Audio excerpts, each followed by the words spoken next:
don't know what to call this. It's a made-up session. So I just feel that potentially, if it doesn't work, it doesn't work. Cool. You can hot seat me. Any questions you want to know? It could be about your business. It could be it doesn't have to be about me.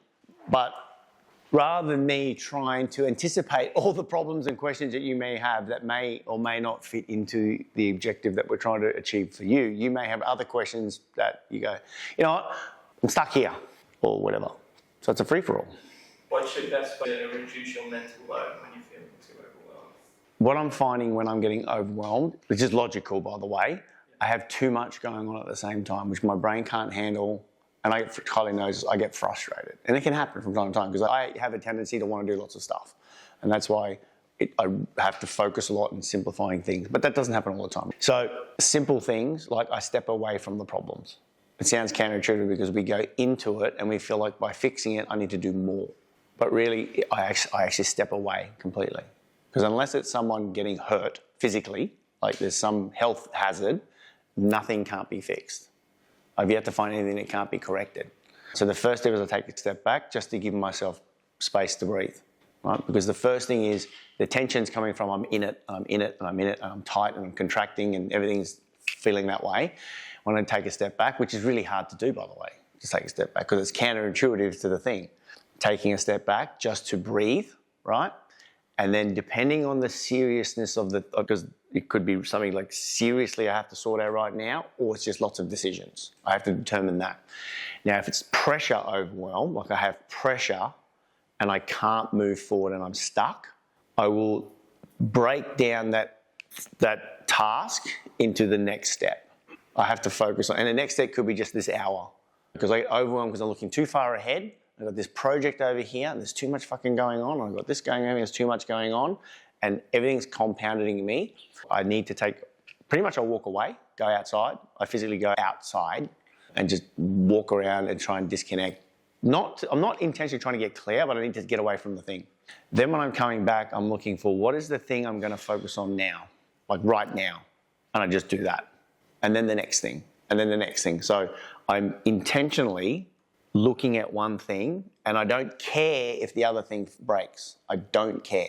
Do I making sense of that? If I go once upon a time, when I was running in 18, when I took on the massive project for a distraction to get away from all the mental stress I was doing, I ended up getting into the situation where it was a massive project that took up a lot of stress. So by going to that massive project, it put pressure on every area of my life.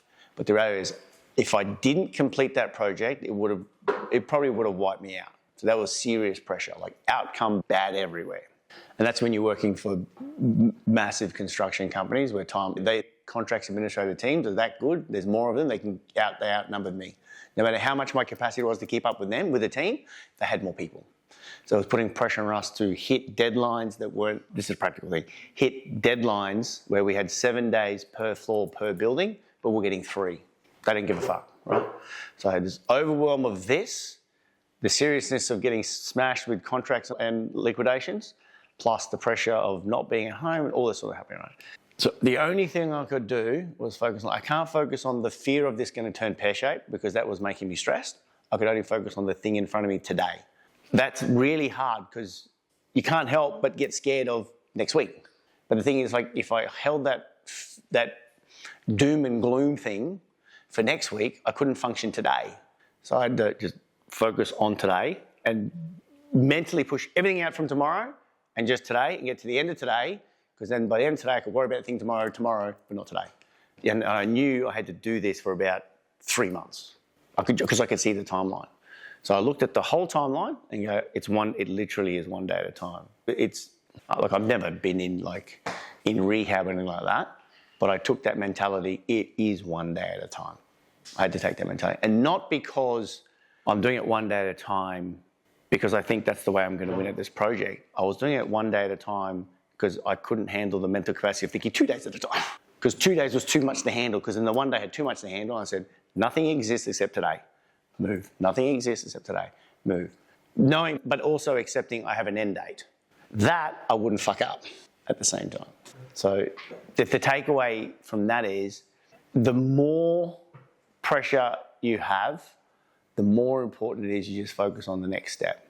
You can extrapolate it out to in business, straight line. That is the next step. It's exactly the same. If you have one step and you nail the next step, you're not worried about step B until step A is done.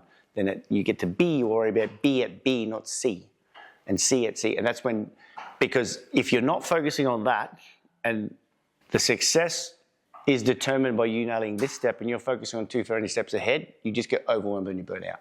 Particularly when the pressure's super high, because there's no room for movement. So there was two parts. One, step away. I step away better now. I didn't before. I never used to. In that period, I didn't know how to step away. I stepped in. Now I understand the very first step is step away, realise no one's dying, I'll solve this. Did you have a coach back then, sorry? Or Yeah. so when I've had them since 2004. Different types for different reasons, sorry. I have them now. Did that answer your question? Okay. You can break it down to one day. I've had situations... I want to give you a hug right now. No, I'm not being poor me. I just said I need context without telling you the thing. So even to that, I would break it down to the hour. Like the increment breaks down to the level of capacity that I can hold in my head. The smaller the increment, that means the massive the problem, because every hour counted. And then when you have less pressure, you can just see it. You're not focusing 1 hour a day. You're focusing 1 day or 1 week ahead. When you have pressure, you're bringing the pressure. I feel if you can bring your focus in, because I've done a video on this for me.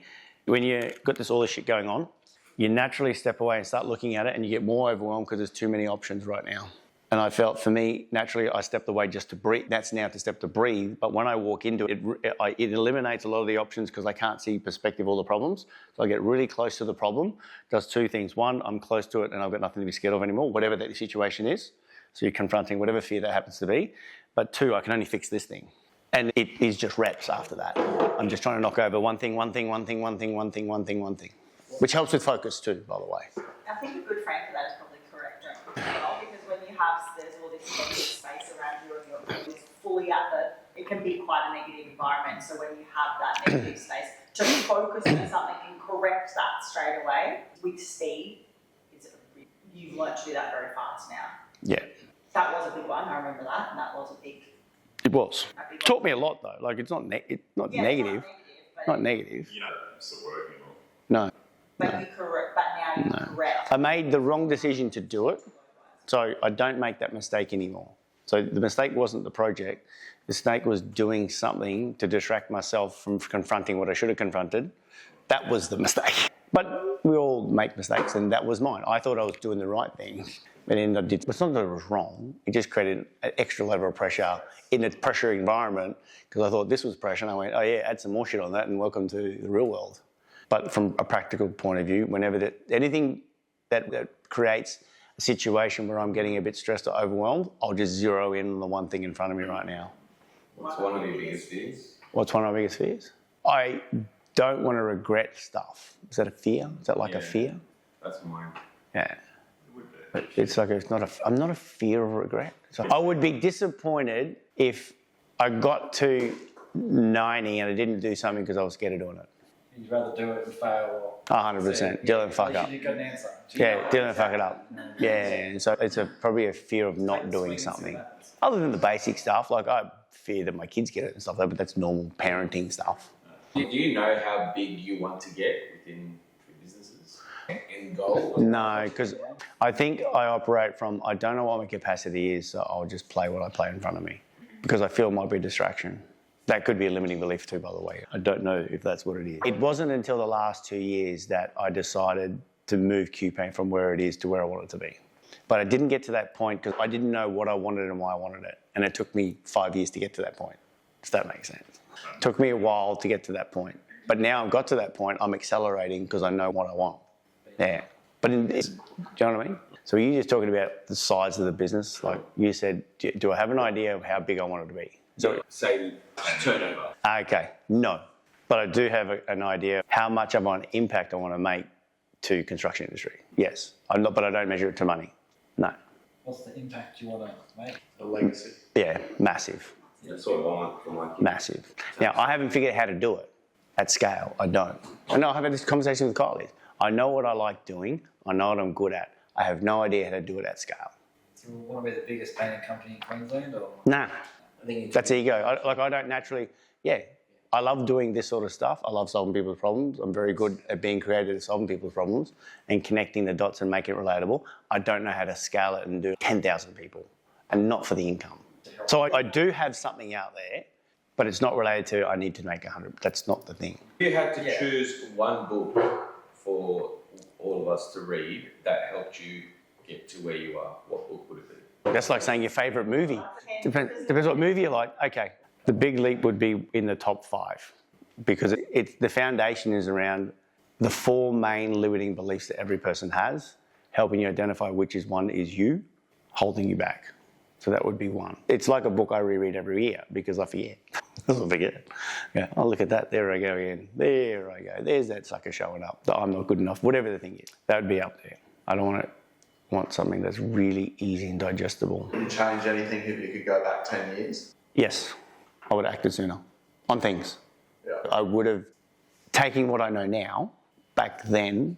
You would have just done things? Yes, I wouldn't have thought about it, created processes, developed systems. I would have just gone straight. Don't you think that would build you as a character as to what you are now, though? No, I agree. I'm not saying I'm not regretting what I did. You said, would I change anything? Yes, I would act faster. I would have got the feedback faster. So rather than do things and try and not fail, I would have failed a lot faster to get the feedback and correct faster. That's what I mean. Another question. What do you think has been the hardest part of the journey in building a business? Which part or which stage would you say has been the most challenging? Which stage is the most challenging? Okay, I'll be practical. Yeah. Throughput was the hardest stage because my identity was built around that. Painting? Like just Yeah, painting. anything to do with operational. Once I got that I didn't have to be involved, everything was easy because I wasn't attached to admin. I let go of that really fast. The most difficult part is you feel like you have to be there. Yeah. You don't because you're attached to being the painter. You're not attached to being the admin. So you'll let go of that faster because your identity is not attached to that. Once I blew out my capacity to manage it, I had to find the ops person. And then when I found it worked without me, I went, that took a lot longer than I needed to do because it just happened because without planning, it had to happen because of default. I had 0 time. So it wasn't like I could do 75 hours. When you're doing 100 plus hours, there's no more time. You just don't sleep. So you don't have a choice. For everyone? Sorry? Do you think you'd recommend an ops person for everyone? In business, I recommend you have the right people in the right seats and it's not you. Sooner than later. As soon as physically possible. So the how is how, like the resource. So you're limited by your resource. But the next hurdle is realizing it's not resources, it's resourcefulness. Your ability to solve that problem isn't always money. It's deals or the way you put something together for someone. Because you can watch people accelerate in business and put people together and go, how the fuck do they do it? They're just more resourceful. They don't have more resources. Or they have less fear and so they find the resources because they don't find the excuses. You ever scared of leaving people behind that don't want to adapt? I used to. That was one of my biggest fears. Yeah. And that is Have you ever let... a fear that read the book, The Big Leap. Yeah. That's all of us have different degrees of levels of this. No one's perfect. That we want to be liked. So that fear of not being liked holds you back from doing something else. It has nothing to do with the other person, by the way. There's 0 to do with the other person at all. When I hit a difficult overwhelm and stress, and you have to focus, I had to take responsibility for who I am. Now, all right, I'll go deep in responsibility. For me, that flip chart, okay, give me your definition of responsibility in the context of that flip chart. Okay? Yeah. It's one part. Yeah. Take ownership, Yeah. Ownership of whatever I do. Full Yeah. ownership, yeah. Full ownership. So if you are taking full ownership, and there's 2 types of responsibility. There's external responsibility, like I'm going to be responsible to my team, my clients, my family, the government, whatever. External responsibility. I used to carry that around like a badge of honour. Externally, I'm responsible to everyone, and I'm carrying that like a badge of honour, and people don't like me because of that, right? Massive aha moment, that is probably only 10% of what it's about. It really is about being internally responsible for you. And if you're going to be internally responsible for you, it'll show up externally, but if you're lying to yourself and doing things for this sort of stuff, you're going to be held back.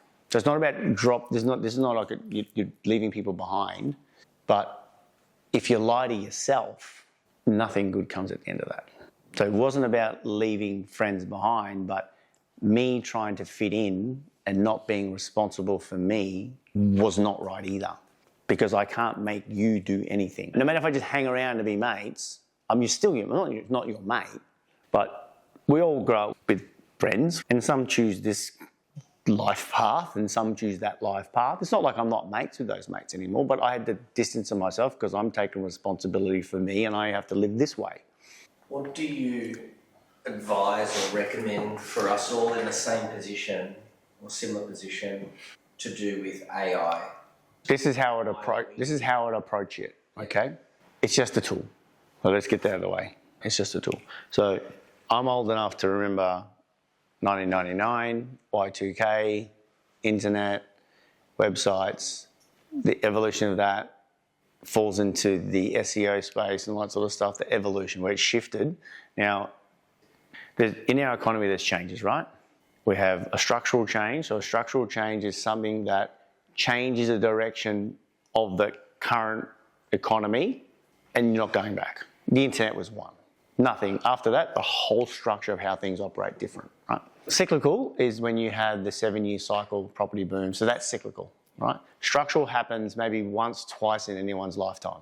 Car is a structural change. When they invented the car, it changed the way people travel, right? A plane, these are major events. This is a structural change.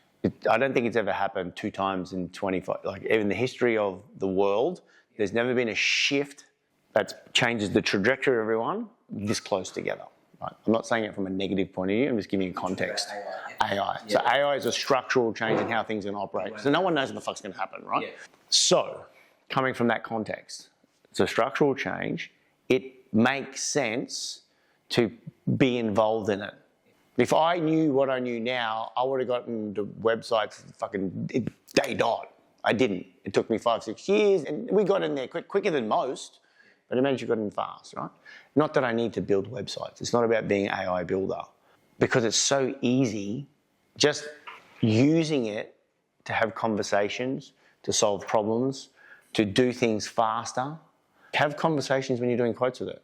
But I'm do that. thinking like implementing like the tool to your business and using it for CRM or contacting. I wouldn't do that until you know what your what is. Otherwise, it's a distraction. But you don't want to not know what it is when you're ready to do it. So if it fits into what you're doing, so whatever, all right, pick Trav, 5 mil. That's what we want to do, right? If the how we're going to do it, we're going to need this tool, then you're going to go deep in the tool. If you focus on something that takes you away from the thing you're supposed to be doing, you're going to take you long to get there. But I'm not saying ignore it. Do you understand? Yeah. Don't ignore it, but don't panic. Yeah. From my experience, websites, even CRMs and job management, the overwhelming majority of tradies, it took forever to get to that point. We are the slowest of all the industries to act on anything that's technological. Not us, I mean us. So you could start behind and you're still going to be in front of 99% of them. But not being aware of it and pretending it's not there is not a good strategy either. So if the car came out and said, I'm just going to keep walking, maybe you should just check out the car. You don't have to buy the car, but check out the car. Play around with the car. Maybe we're not ready for the car. Because unless you're clear on what you're trying to achieve, it's a tool. You could get a tool that doesn't fix the thing you want. Now, I'm playing with it because I know what I want from it. So my what was, how do I accelerate QPaint without me being there? AI, acquisitions. I can go into acquisitions and accelerate QPaint. See how the how I do it is dependent on the what. And I had to pick one because I could only focus on one. And I'm picking the one that I think has a better long-term strategy, right? So no different to I'm committing to building a website because I think it's going to, 20 years ago, I think it's going to be the best way for me to be able to leverage, but I didn't know it was going to work. We didn't know websites going to work. I'm going to build this thing called websites, and apparently people will look for quotes in the internet, whatever the internet is. I'm in the internet. What the fuck? I'm in the internet. As we used to say back then. I'm in the interwebs, right? I'm in it. Look at me, I'm in it. So I've chosen this. I think acquisitions would work too. I just chose the one that's the fastest to get me there. So there, that's why I'm doing it. I'm not doing it. I like it because it's cool. That's probably why I picked it. But it has a specific purpose that I I had this idea to overlay Q Paint so people could ask me, they don't have to wait till Monday. That's my point. They can get me on Tuesday, Wednesday, Thursday. The sales team could just talk to it after each quote, and I would coach them on how to improve the next one. So it's just, how do I do more with less effort? And for me, AI is the tool that seems it can do it. How often do you see your coaches? One of them every fortnight. One of them I have to jump on the calls. It's like group. I just jump on when I jump. But I jump in when I need the help, when I want to jump in. I'm the sort of person is, I'll pay for access to the person. And if I need the person, there's two of them, other than the numbers one, that I just man, I need to call, good, boom. So I'm one of those people. I don't need you all year, but when I need you, because I have a question. Yeah. I'm paying for the access to when I have a problem to answer the question, not I need to talk to you every day because I'm going to annoy you, you're going to annoy me. And they don't coach me every week. I have a tendency to overcomplicate shit. So I always go, man, I think I'm overcomplicating this shit. Can I just run this past you? And he's really good at simplifying stuff. So I don't know what you call that person. And I have one that knows everything about all of my businesses and financial positions and stuff. And I used to make lots of simple decisions. I run things past him. And he has a level-headed business head. I put sales, for me, is like brushing my teeth, working out, doing 10,000 steps, do some sales training. And sales, I don't mean selling people, by the way. It's just the act of communication. For me, the highest level of value that I can offer is my ability to communicate in everything. So I'm always looking to ways to improve my communication skills. And that would be the minimum I would, for you guys to aim an improvement is improving your communication skills. Because your ability to communicate like this. How do you propose to do that? What's the best way to improve your communication? Yeah, writing, talking, reading. My rewards in life will be in direct proportion to the level of service I provide. Step one, right? The skill with which I provide it, step two. So I've got to provide a level of service that's valuable, and I need to be fucking good at it. 3, be committed. So the level of service, there's 4. There's 1, the thing that we do. We provide a service. That's the minimum level. We're exchanging time for money, okay? It's capped. Level 2 is when you're managing people, which is you're doing all of that now. So you're managing 12, 15 people. The next level of service, your ability to manage people. So you obviously grow because you can sell more people's money and you can make more money and make more impact. That's where most people get stuck. The third level, once you can get past that and your ability to communicate is when you can coach or move lots more people at scale by your communication skills. It's not managing. It's more like communication and leadership skills. For me, I've been focusing on that for 14 years, my ability to communicate. Now, how do I do it? It's reps. Start talking in groups and people and just do it and do it and do it and do it and do it. Practice and do it. The last level is like woo. I don't know yet. Imagination, where you can come up with shit, get other people to put money into that shit, and it creates this thing. So you're the creator of the thing, but the communicator's executing that thing. Now, that's at scale. So if you're able to provide a service and you're selling the skill that you do, I don't know any tradies that make $100 million doing their skill, or even $1 million just painting. Not business of painting, painting. Yeah. It's capped at 150 grand a year if you work in the mines, because you're selling this. When you can manage lots of them, you sell a multiple of that. You can't expect something and want something different, or you can't want something and expect a different outcome. I want to build a $5 million business, but my expectation is it's going to be difficult and I don't know if we're going to get it. You can't hold those two beliefs. You can't hold two beliefs at the same time. And it sounds like I'm saying you can't get what you want. You can't get what you want if you expect something else. You just can't. Because you will always get what you expect every single time. Positive, negative, whatever it is. If you expect something, you will get the expectation. If you want something, you have to expect that and believe that. And you'll get what you expect because you want it. Holding those two things in opposites is the quickest way to frustration. So when I'm filtering things through my head and I go, I really want this, and I flip into, I think that's going to be hard, I ain't getting that. So I've already framed the whole thing around, I'm not going to get it because I'm going to get what I expect. And what I expect is going to be hard. So when you expect something, you're in the mind frame it's going to happen. If your expectation is not what you want, you're never going to get what you want. You're going to set yourself up with that. Yes, straight from the beginning. If my expectation is it's really hard to find good people, but I want good people, guess what's going to happen? I'm not going to get good people because my expectation is I'm not going to get good people. There are no good people.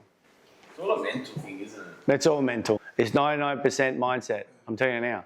It's 1% 1% is execution because you'll never do what you don't believe. So it doesn't matter how good you are. It's irrelevant, completely irrelevant. I can never tell people that in public because they don't fucking get it. And they fucking, oh, fuck you. Oh, whatever. Good luck with that. No, I need to know how to do it. Yeah, okay. Yeah, keep chasing that one. That's a fucking rabbit you're not going to catch. Although I like that wireframe now where I've got kills goals. I like that one. Which one? I've added to it context. I've added outcome, purpose, time frame, kills goals. Stay away from that one first. The who is it? I only added who last year. I added the who because the who fast tracks the how because now I operate from, I don't know how, who's going to do this for me? Yeah. Like, okay, how am I going to do it? I don't know. Who can do this thing? And I give them the how because there's a lot of people that are really good at how and love doing how shit. That are way better than you. For me to avoid that because every time I get stuck in how, I loop. I just keep looping because I've got no idea. Like AI, I have fucking no idea. None. So I spent 2 months researching different, because there's so many people selling shit, different people who knew how to build AI. Because I spent all that effort on finding the who. I don't need to know the how. I don't really want to know the how because I know I'm going to get lost. Yeah, my next thing is like never fucking get the right person. Who? Because that's how you accelerate. Because I get it. How is the execution? I completely understand that. But if you want to go fast, get someone that does it better than you and get them in. And usually they like doing it. Like we have in QPaint, I have someone in admin that they love that shit. They love it. She loves processes. I fucking hate processes. I understand the importance of it, but I hate it because it's just sitting there. I fucking hate it. Because as business owners, it's noise process. I know it's valuable. I'm not saying it's not valuable, but I'm saying as us, I get frustrated. I fucking don't want to stay in there. So I make sure I have people around me that love that shit. I tell them the outcome because they're not usually process people that tell them the outcome because they get stuck in the weeds and they're too busy connecting the dots. I just go, I just want this. I fucking don't care about this. Just give me this thing here. As business owners, we have to get really good on what is the purpose or what is the outcome of this fucking thing we're doing right now first. Not let's build this process, and hope we get to this point. Start there first. Because there, frame and focus will eliminate half the shit because I need to get to this point first. The objective of this process, the objective of this thing we're doing right now is not the process, it's the outcome. So every step must serve the outcome. So I make sure I have people around me that love that shit. Because I know it's important, but I don't want to do that stuff. Thanks for opening up though. That's okay. My pleasure. Thank you. My pleasure. I just thought maybe there's some questions that may or may not have the opportunity to come out. That's all.